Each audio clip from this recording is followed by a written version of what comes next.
Buenas tardes, un nuevo programa de Letra Heridos es lo que vamos a tener a continuación con Mariola Díaz Cano, donde volvemos a hablar de libros y literatura. En esta ocasión el tema que les vamos a traer va a ser las sagas, esas continuaciones de las historias y que tan famosos ha tenido, no solo en libros, sino que incluso muchos de estas sagas literarias han sido llevadas a televisión. Vamos a comenzar con algunas de las más famosas, ¿no? Pues sí, buenas tardes a todos. Hoy hablamos de sagas famosas de la literatura, que, tanto leídas como adaptadas a cine y televisión. Y vamos a empezar por una de las más, que es Juego de Tronos. Juego de Tronos, escrita por el norteamericano, que hay que saber el nombre, George R.R. Martin, que tiene su aquel, y que todavía yo creo que no ha terminado el último título, los últimos títulos, pero bueno, que con Juego de Tronos, a ver si se ve aquí un poquito mejor, bueno, se ve un poquito, tenemos ahí los Juegos de Tronos, que es para qué contar, de Juego de Tronos.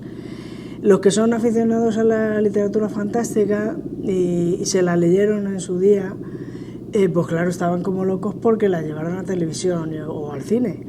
Y como ahora se hacen tantas maravillas en televisión y en cine, pero yo creo que ahora donde más funciona la cosa es en televisión, pues cuando se hizo la serie, yo no sé si es de las más vistas y más seguidas y en fin. Entonces, bueno, a quien le gusta todo el tema de dragones, luchas de reyes y sobre todo lo que marca la diferencia con el resto de sagas de literatura fantástica en fin, es que la brutalidad, lo sangrienta que es, el tono de violencia y también el tono erótico que tienen, o casi no erótico, es sexo explícito en la serie, que sobre todo como tiene capital europeo, en eso nos cortamos poco. Lo de el sexo explícito en series no hay ningún problema. Los americanos tienen más reparos, son más tal y más cual, pero nosotros no. Y en Juego de Tronos se ha visto todo y más, Entonces, bueno, pues esa es la diferencia con, por ejemplo, otra de las super sagas famosísimas del mismo género, el mismo literatura fantástica y con un nombre que es legendario, que es el de J.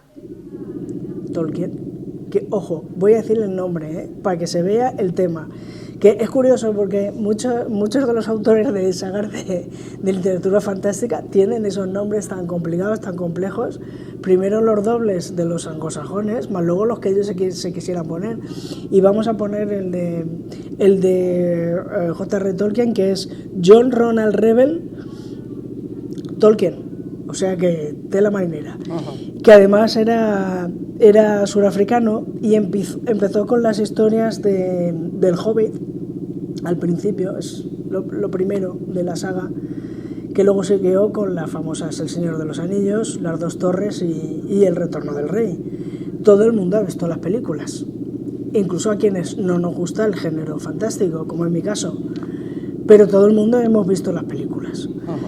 Sobre todo por el alarde y el despliegue de medios técnicos y lo que se hace ahora en cine y televisión, que tanto para Juego de Tronos como para El Señor de los Anillos, ahora, por ejemplo, estamos con los Anillos de Poder. No ha terminado esa saga. No ha terminado, sigue. Seguimos. Entonces, casi me parece que se han ido para atrás, entonces en el tiempo han recuperado. Bueno, como el universo de Tolkien es tan vasto y pues tienen ahí material de sobra para hacer y deshacer, Entonces, decíamos antes fuera de cámara que es una saga para ver, porque para leer, si no te gusta mucho este género o si es complicado, es muchas... Sí. una descripción muy detallada de los reinos, de los hobbits. Es más, en El Señor de los Anillos, J.R. Tolkien creó un idioma. Exacto. Tenemos a los elfos, y aquí quien no haya intentado decir una palabra en élfico, que tire la primera piedra, O sea, que todo el mundo vamos a ver cómo se dice esto en élfico, tal y que cual. Entonces, creo que eso es, vamos, es una genialidad por parte del autor, crear un universo como el que, pues, el de J.R. Martin, de Juego de Tronos, es una imitación. Bebe de la fuente de Tolkien. Todos los que ahora crean sagas fantásticas tienen a Tolkien en la base. Entonces, porque yo creo que su obra es insuperable en el género. Lo que tú dices, para leerlo ya cuesta un poquito más. Tienes que ser muy aficionado a los elfos, a los orcos y a los hobbits para meterte de lleno o poder seguirlo medianamente bien. Por eso echamos mano de las series, o de las películas. Es que yo empecé a leerlo y eran libros de tener que ir tomando apuntes, porque si no te perdías de... Sí, hay que, en fin, es un poco que se agradecería, por ejemplo, como en los libros de Agatha Christie, que te ponía al principio relación de personajes, y te va diciendo fulanito, la señorita Marple, el sargento tal, plin.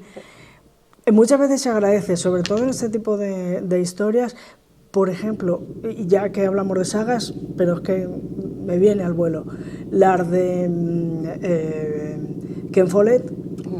Ken Follett también es, y sobre todo en la última, la que hizo que se llama la trilogía del siglo, que trata todo el siglo XX, la Primera Guerra Mundial, la Segunda y la Guerra Fría, ya al principio de sus novelas, y yo no sé si también en las de Los Pilares de la Tierra, que también es una trilogía, Un mundo sin fin y demás, yo no sé si ahí también ya hacía relación de personajes, porque muchas veces, como hay tantos, el lector se puede perder, y se agradece que el autor incluya al principio una relación de personajes, un dramatis personae.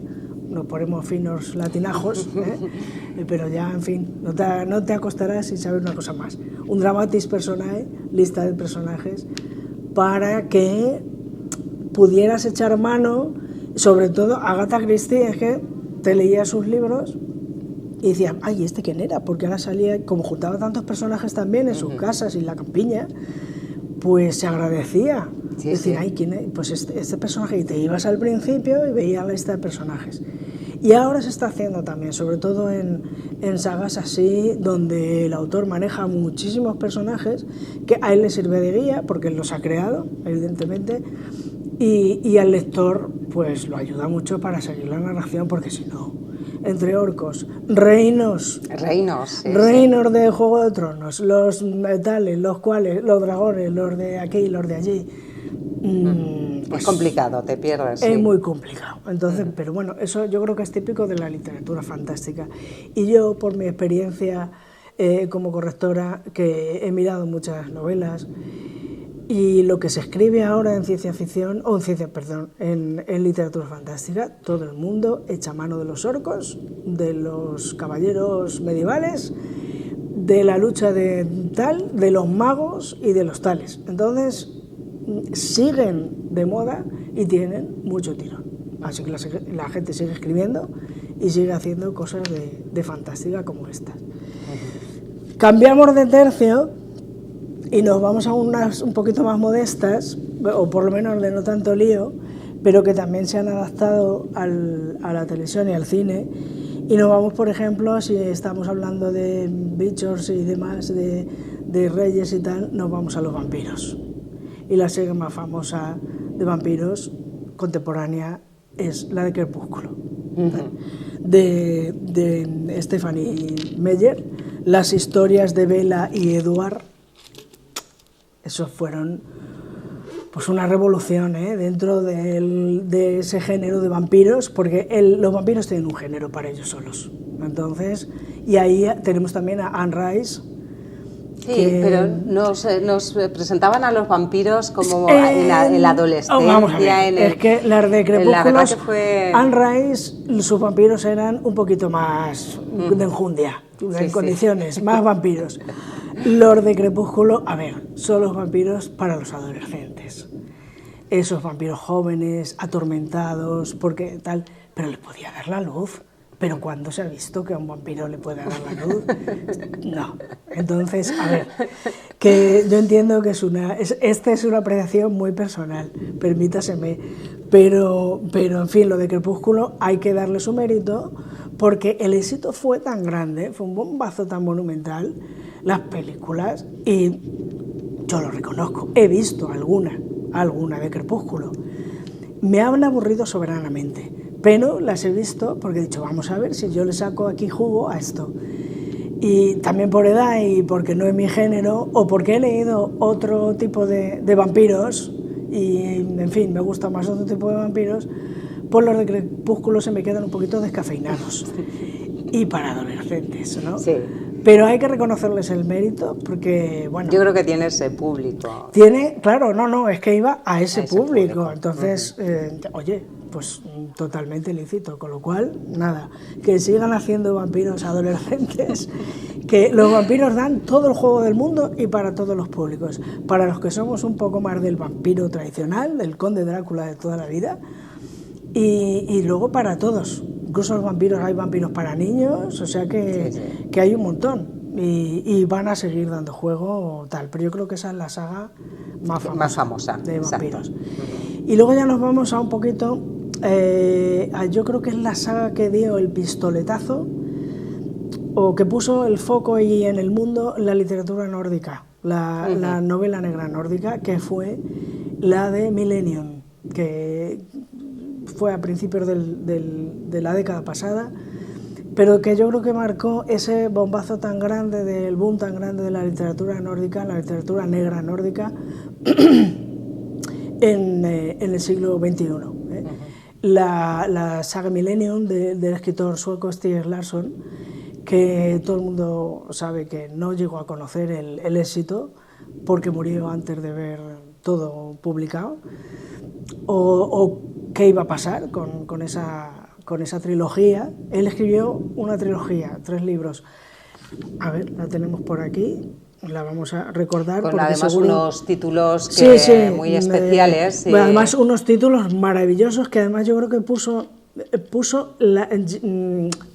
moda los títulos largos o los títulos particulares para los libros.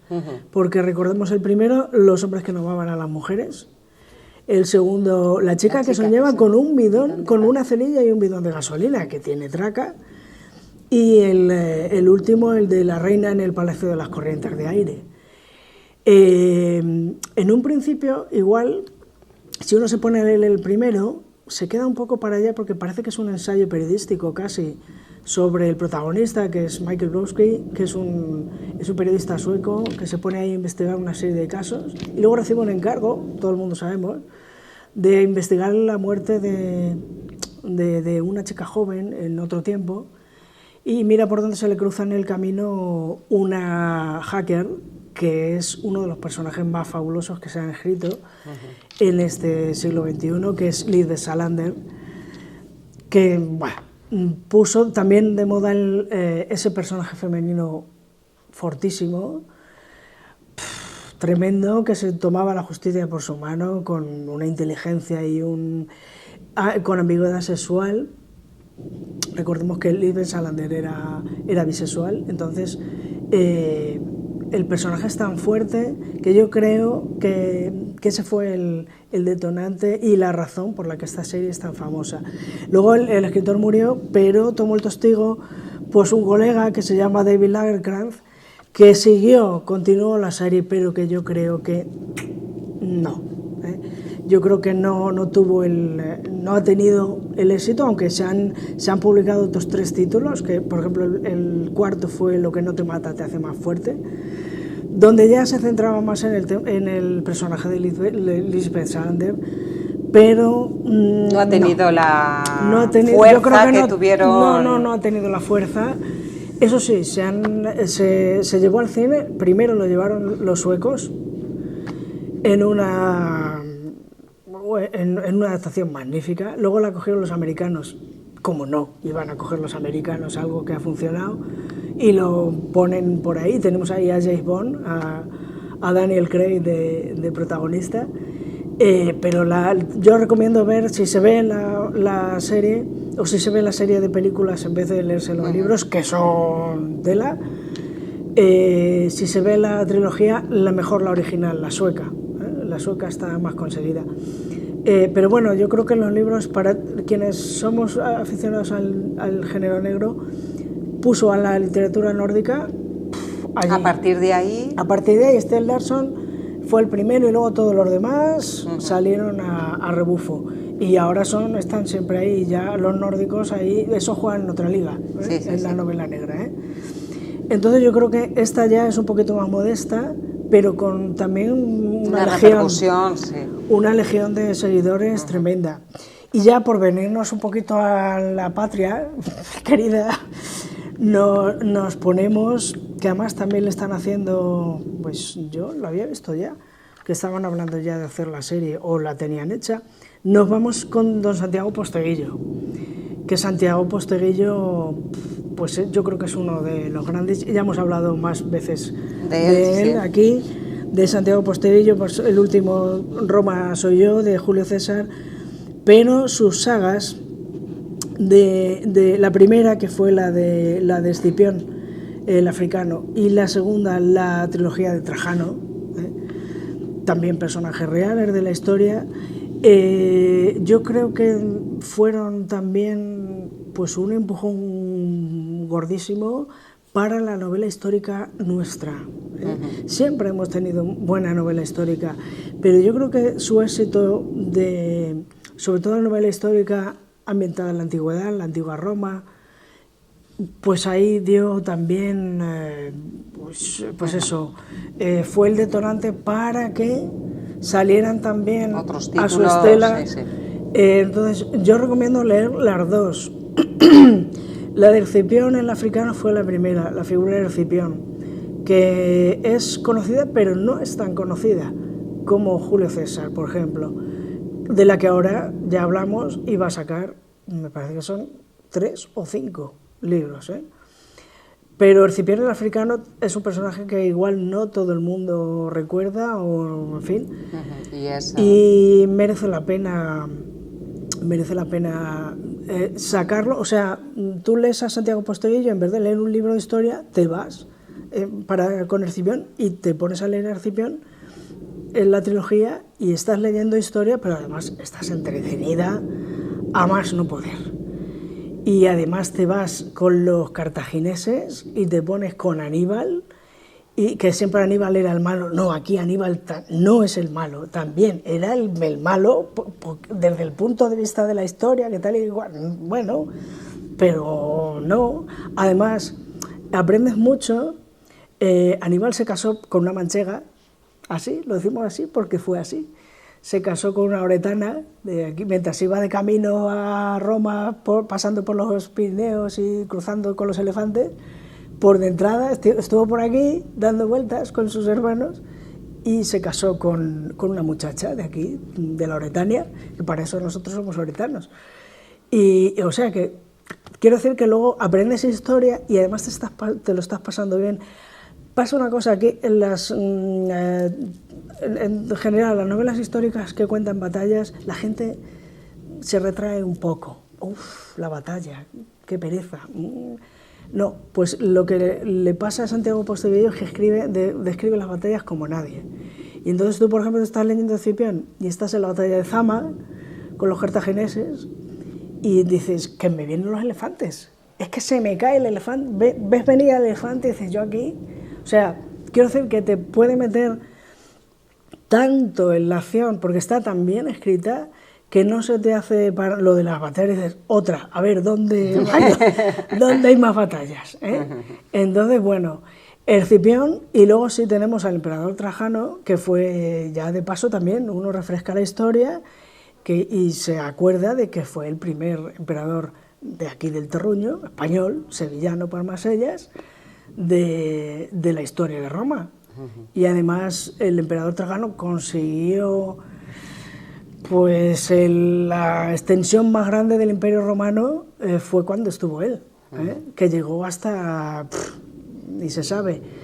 Y pasa también lo mismo, que te metes en las batallas cuando estás dando caña allí en Rumanía, que dices, pero vamos a ver, esto, yo allí, quiero estar allí, o sea, en fin, te logra meter muy bien en la historia y al final con la muerte de Trajano se te empiezan a caer así unos lagrimones que dices, pero bueno, yo aquí, ¿qué me está pasando, no? Con Escipión pasa igual, y lloras igual cuando muere Escipión que cuando muere Aníbal, que es curioso. Entonces, en fin, yo creo que merece mucho la pena porque te acerca a la historia y además te entretiene muchísimo, y para los que son aficionados a la novela histórica ambientada en la antigua Roma, son ideales. Y tienes para aburrir, tienes material ahí, pues son bien largas, que para eso es una saga, y en fin, yo creo que hemos dado un repaso bastante amplio. Alguna saga conocida nos dejamos, porque tantas hay, seguro. Nos dejamos más, pero bueno... Ese repaso, pues, por las más conocidas o por las que... podremos hablar de algunas más en otro programa. En otro programa, sí, porque da para más. Da para más, da para muchas, pero en fin, hemos tocado yo creo que un poco las más así. Pues muchas gracias y nos vemos en otro Letra Herido. Nos vemos en otro Letra Heridos. Hasta el próximo.